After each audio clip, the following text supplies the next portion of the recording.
Assalamualaikum warahmatullahi wabarakatuh. Sobat, bertemu lagi bersama channel Hajima Official.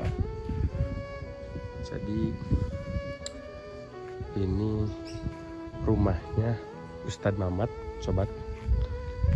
Jadi beliau ini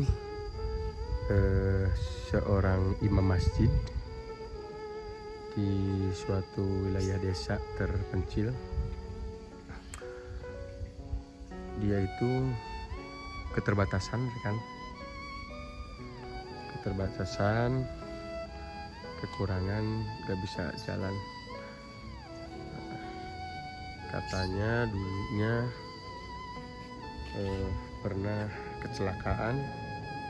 Nah, dengan lebih jelasnya kita samperin, sobat, ke Pak Ustadz Mamat. Ini seorang imam masjid di Mushola Al-Hikmah. Nah, Assalamualaikum.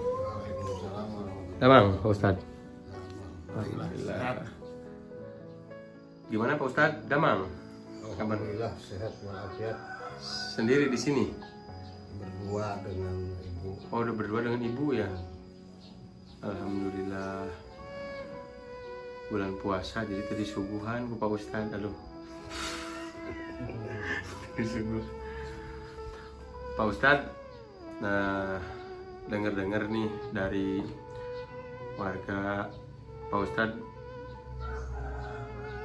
maaf ya, dengan keterbatasan Pak Ustadz masih bisa menjadi seorang imam masjid. Itu pekerjaan akhlak yang paling mulia di hadapan Allah. Dengan keterbatasan Pak Ustadz, apa tidak menjadi terbebani itu? Apa tidak ada lagi imam di sini? Apa gimana Pak Ustadz?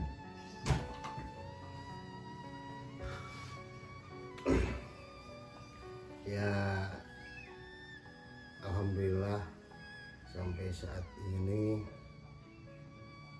saya masih dipercaya menjadi imam masjid, walaupun dalam keadaan terbatas berhubungan dengan keadaan yang susah, karena di sini, lingkungan sini kurang dalam keadaan kesulitan untuk mencari sesepuh masjid untuk mengimami.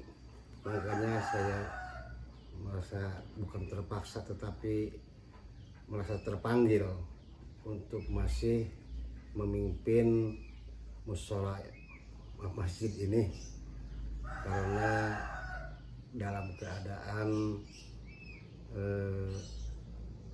nggak ada lagi yang bisa, bukan nggak ada istilahnya, masih pada malu lah istilahnya, belum terbiasa untuk mengimami sholat.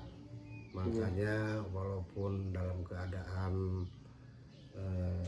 keterbatasan, saya memberanikan diri, walaupun dalam syariat mungkin kurang sempurna di dalam melaksanakan ibadah itu. Itu justru sangat sempurna Pak Ustadz. Alhamdulillah, subhanallah, tabarakallah. Itu Pak Ustadz, kejadiannya Pak Ustadz ini keterbatasan dari lahir apa gimana? Katanya pernah mengalami kecelakaan. Saya pernah dengar dulu, wah itu Pak Ustadz itu dulunya main bolanya itu bagus katanya. Dulu itu pengen dengar ceritanya Pak Ustadz. Bisa jadi seperti ini Pak Ustadz gitu. Kalau dalam keadaan masih muda ya alhamdulillah dikasih keberkahan sama Allah yang Maha Kuasa, dikasih kesehatan, sehat jasmani dalam keadaan kesempurnaan. Cuman suatu saat pada waktu itu saya bukan dalam keadaan bermain bola, namun lagi kerja sama mertua, yaitu penerbangan kayu. Saya kecelakaan karena tiban kayu, yaitu di bagian kepala sama pundak. Jadi ketiban kayu, kalau itu bagian kepala sama pundak gitu Iya. Pak Ustadz. bagian kepala sama pundak, Tapi kenapa yang jadi nggak bisa jalan kaki ya? karena di situ Mm-mm. jadi istilahnya yang kenanya saraf penggerak. Alhamdulillah itu juga masih bisa Pak, masih bisa gerak gitu ya, dikodarkan sama Allah masih bisa hidup, karena tibaran itu kan sekaligus gitu menimpa kepala sama pundak ini, yang besarnya ke pundak ini nih, jadi langsung nggak sadarkan diri gitu. Langsung Sampai koma berarti. iya. Berapa lama Pak Ustadz koma? Ya nggak lama sih, masalah komanya itu cuman 1 hari 1 malam lah istilahnya. Pas begitu sadar langsung nggak bisa jalan Nggak bisa gitu. jalan, nggak bisa gerak apa-apa.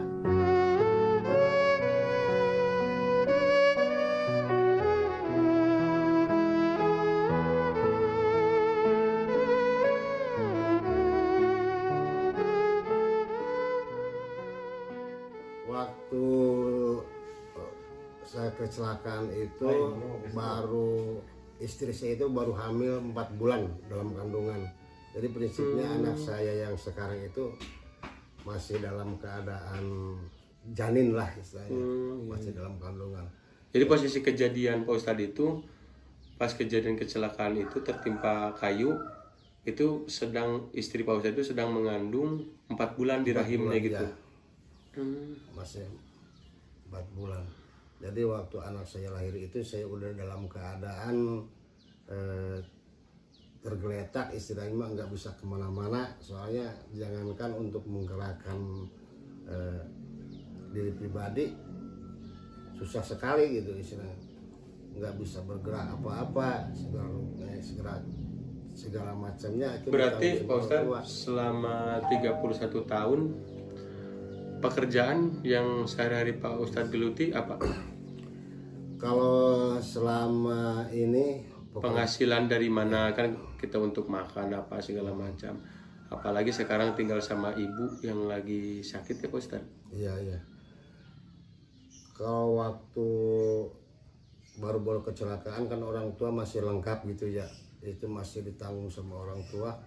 Cuman setelah meninggalnya bapak saya, jadi saya tinggal sama orang tua, jadi istilahnya tetap yang menjadi tulang punggung kita itu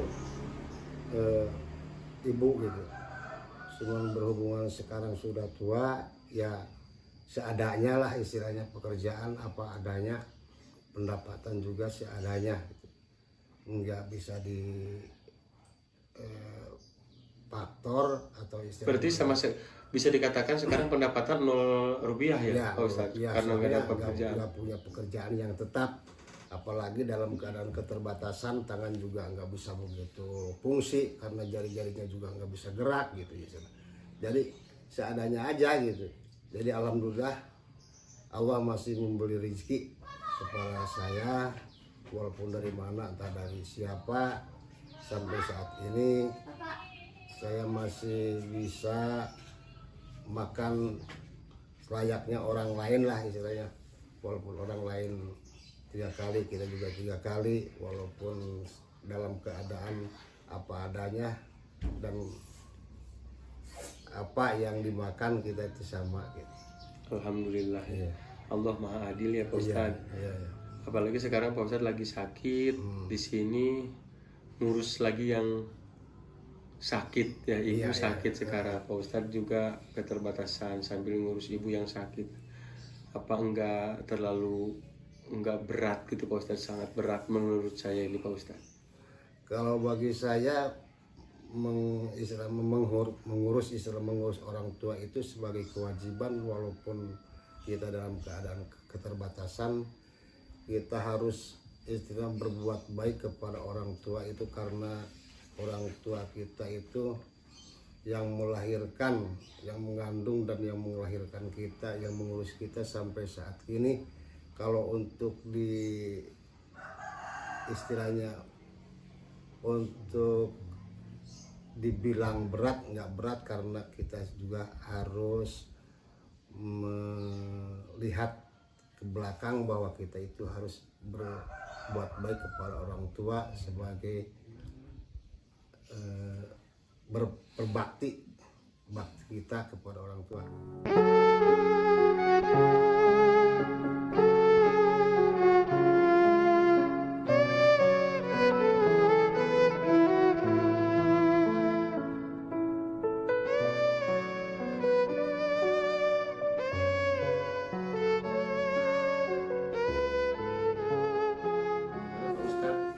Untuk Pak Ustadz, posisi mengurus ibu, karena betul sekali ya Pak Ustadz disebutkan dalam Al-Quran bahwa surga itu ada di telapak kaki ibu.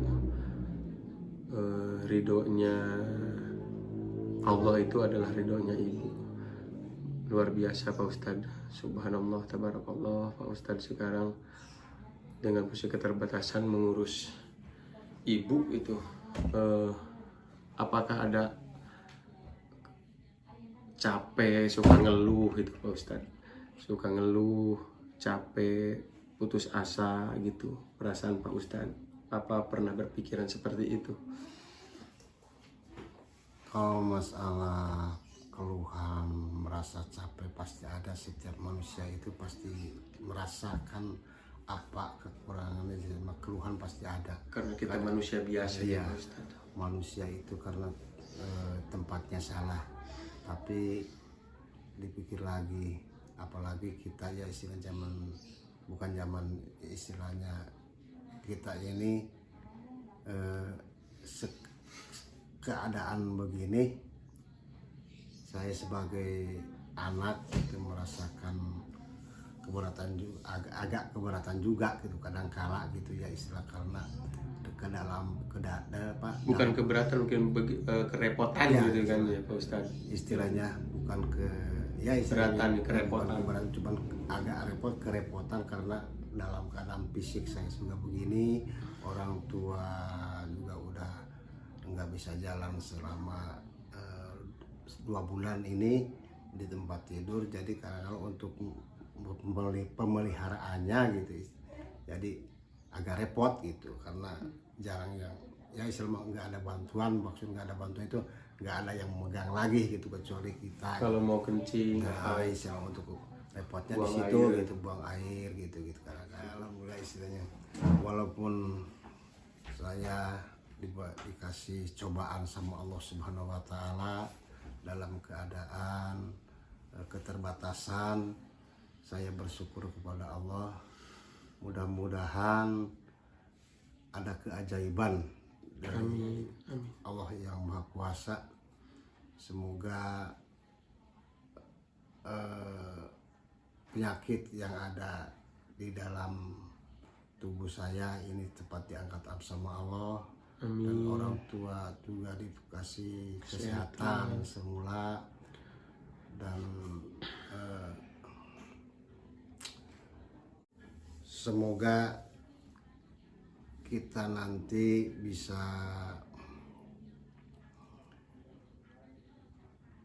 dijadikan sama Allah berkumpul dalam surganya Allah. Amin.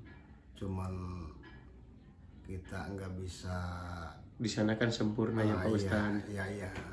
Walaupun kita sebegini istilah cuman jasad ini, cuman insya Allah lah nanti gitu.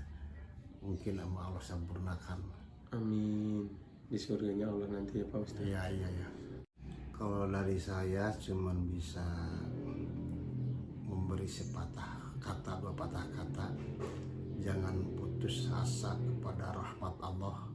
Allah pasti memberi segala sesuatu yang makhluk impikan dengan cara berbakti kepada orang tua. Apalagi orang tua masih ada, cobalah berbaktilah dengan seikhlas-ikhlasnya, karena disitulah pintu surga bagi kita semua. Jangan sia-siakan pintu surga itu lewat begitu aja. Cobalah berbakti kepada orang tua dengan sebaik mungkin. Saya cuma pesan begitu, jangan sia-siakan orang tua yang masih ada kepada saudara-saudara saya. Jangan sia-siakan orang tua. Berbaktilah kepada orang tua dengan cara apapun. Semoga kata-kata saya ini menjadi pemicu untuk kepada saudara-saudara untuk berbakti kepada orang tua.